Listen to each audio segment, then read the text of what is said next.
Shërbesa e tretë e dhëndrit në nxjerr para syve tonë nëpërmjet tropareve që këndojnë në Kish dy personazh, gruan mëkatare edhe Juda Iskariotit.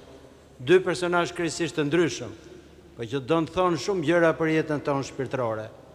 E para është liria. Njeriu i krijua që të jetë i lirë. U krijua sipas ikonës Perëndis, e meqense Perëndia është i lirë në të gjithë veprimet e tij, lirinë e ka dhe njeriu.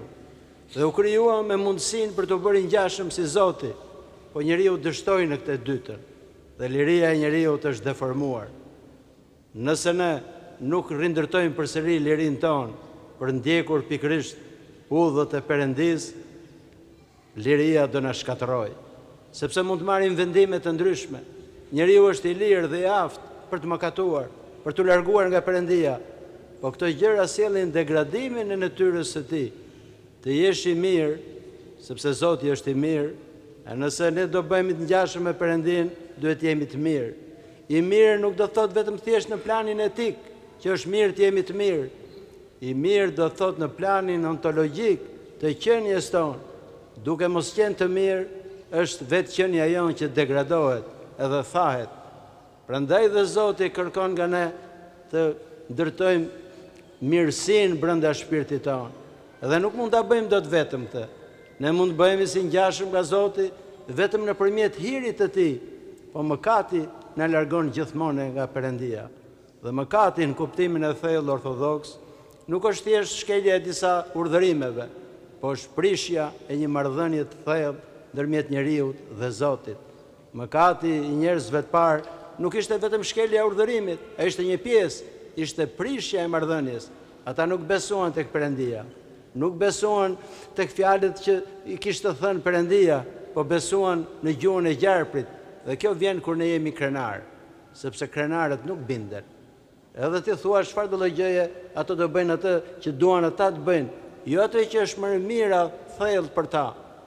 Dhe pendimi përsëri nuk është vetëm thjesht keqardhja, është një pjesë e pendimit keqardhja. Është vendimi për të ndryshuar tërësisht jetën tonë. Dhe rasti i gruas mëkatare pikërisht këtë gjë tregon. Ajo pati një pendim shumë të thellë. Mori një sasi të vlefshme, e theu, i lau këmbët me mirro Zotit dhe i fshiu me flokët e saj. Kjo gjë tregoi një pendim të jashtëzakonshëm të asaj. Ndërsa Juda, i cili ishte jo vetëm vjedhës, po dhe krenar, bëri të kundërtën, e shiti Zotin. E shiti dhe më vonë dhe ju pendua. Po ky pendim nuk ishte pendimi që kërkon Perëndia, pendimi që ka i përunjuri.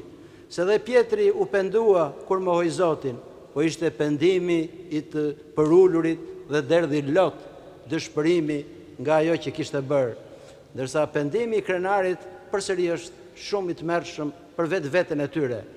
Është pendimi atij njeriu që thot, si arrita unë, e vendosi tek vetja, e jo tek mëshira e Zotit. Edhe Juda vari vete. E shiti Zotin nga çmira dhe nuk u pendua dot nga krenaria. Prandaj le të mundohemi që të kemi një pendim të thellë. E le të kërkojmë Perëndis që na ndriçojë. Nëse do kemi hirin e Perëndis, pendimi ynë do jetë i thellë, dhe i pendimi i thellë hap gjithmonë rrugën drejt Perëndis. Dhe ju uroj të gjithëve ju që Perëndia t'ju bekojë, familjet tuaja të mbrojë, e t'ju ndriçojë në rrugën drejt tij. Rruga drejt Perëndis është rruga e shpëtimit. Dhe Kisha është vendi ku ne mund ta realizojmë këtë gjë. Prandaj që ardhja në Kish, të gjithë çka që shërbejmë, e gjithë ata që shërbejnë, është një pjesë e shpëtimit dhe e rrugëtimit ton drejt Perëndis. Amin.